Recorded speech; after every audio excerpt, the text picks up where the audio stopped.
അറഫ നോമ്പ് എന്നാണ് നോൽക്കേണ്ടത് എന്ന് ഹദീസിൽ നിന്ന് വ്യക്തമായ കാര്യമാണ്. പക്ഷേ എന്നാൽ പോലും ഇന്ന് അതിൻ്റെ പേരിൽ ഒരുപാട് വസ്വാസികൾ ഉണ്ടാക്കിക്കൊണ്ടിരിക്കുന്നുണ്ട് ആളുകൾ.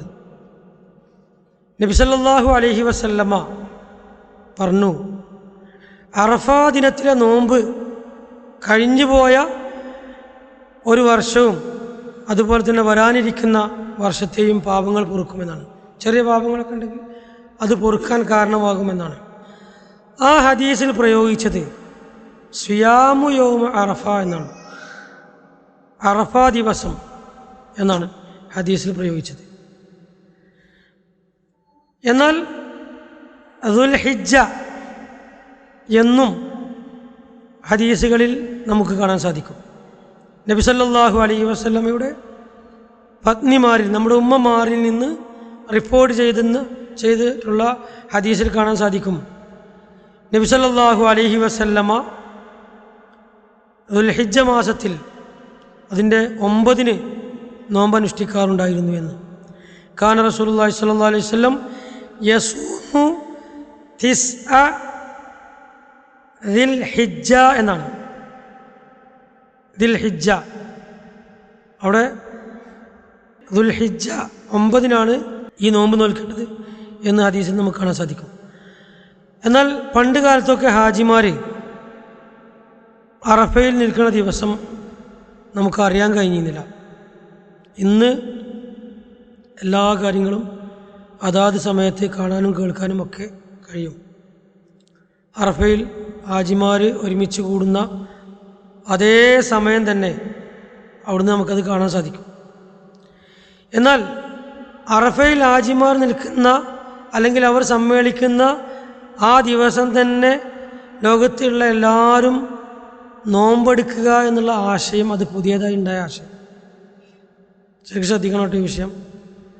അതായത് അറഫ ദിവസം, ഹാജിമാർ അറഫയിൽ നിൽക്കുന്ന ദിവസം, അതേ ദിവസം ലോകത്തുള്ള ആൾക്കാർ മുഴുവൻ അതേ സമയത്ത് തന്നെ നോമ്പ് നോൽക്കുക എന്നുള്ളത് പുതിയൊരാശയമാണ്.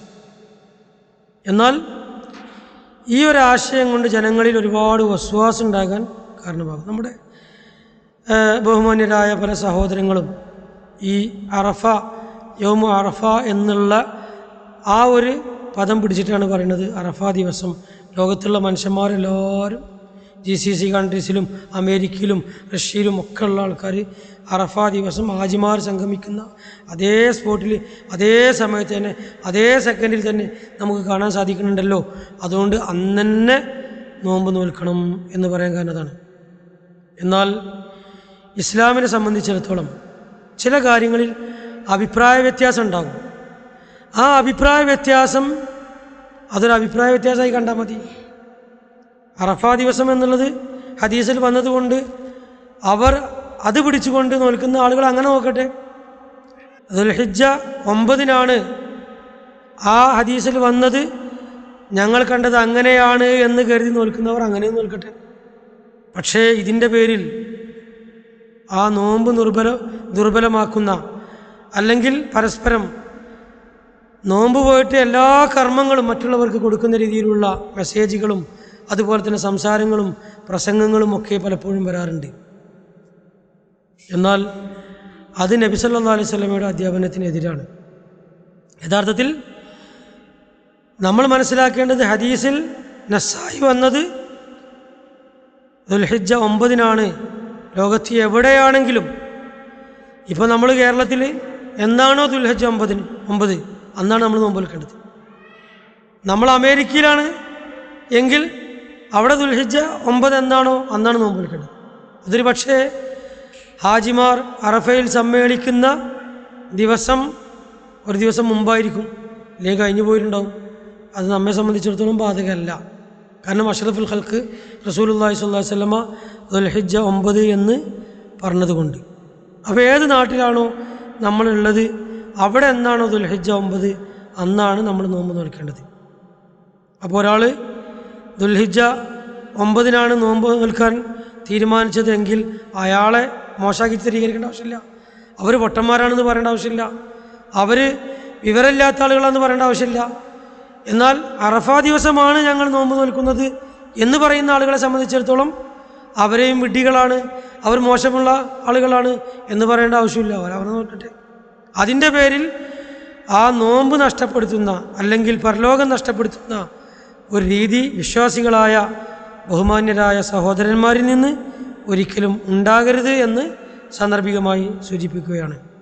ഈ ഏറ്റവും പുണ്യകരമായ നാളുകൾ തർക്കിച്ച് കുറ്റം സമ്പാദിക്കുവാനുള്ളൊരു അവസരമാക്കി നമ്മൾ മാറ്റാതെ ഈ ദിവസങ്ങളിൽ പ്രാർത്ഥിക്കാനും പറഞ്ഞ അല്ലെങ്കിൽ ദിക്ർ പറയാനും പറഞ്ഞ ആ കാര്യങ്ങളാണ് നമ്മൾ ശ്രദ്ധിക്കേണ്ടത്. ഒന്നുമില്ലെങ്കിൽ റബ്ബന ആതിന ഫിദ്ദുനിയ ഹസനത്തൻ വഫിൽ ആഖിറതി ഹസനത്തൻ വഖിനാ അദാബന്നാർ എന്നങ്ങനെ പറയാം. ഇല്ലെങ്കിൽ ലാ ഇലാഹ ഇല്ലല്ലാഹു വഹ്ദഹു ലാ ശരീക ലഹു ലഹുൽ മുൽക്കു വലഹുൽ ഹംദു വഹുവ അലാ കുല്ലി ഷൈഇൻ ഖദീർ. ഞാനും എൻ്റെ മുമ്പുള്ള പ്രവാചകന്മാരും മുഴുവൻ പറഞ്ഞിരുന്ന വാക്കാണിത് എന്ന് നബി സല്ലല്ലാഹു അലൈഹി വസല്ലം പറഞ്ഞു പഠിപ്പിച്ചതാണത്. അത് ധാരാളമായി പറയാനാണ് നമ്മൾ ശ്രദ്ധിക്കേണ്ടത്. സർവശക്തനായ അല്ലാഹു സുബ്ഹാനഹു വ തആല പരസ്പരം ഹദീസിൽ കണ്ടതും മനസ്സിലാക്കിയതും അനുസരിച്ച് ജീവിക്കുകയും അതിൽ സൂക്ഷ്മമായി ആ സൂക്ഷ്മതയോടുകൂടെ അത് നിലനിർത്തുവാനും അങ്ങനെ പരലോകത്തിൽ രക്ഷപ്പെടുന്ന സൗഭാഗ്യവാന്മാരുടെ കൂട്ടത്തിൽ നമ്മളെ എല്ലാവരെയും അല്ലാഹു ഉൾപ്പെടുത്തി അനുഗ്രഹിക്കുമാറാകട്ടെ.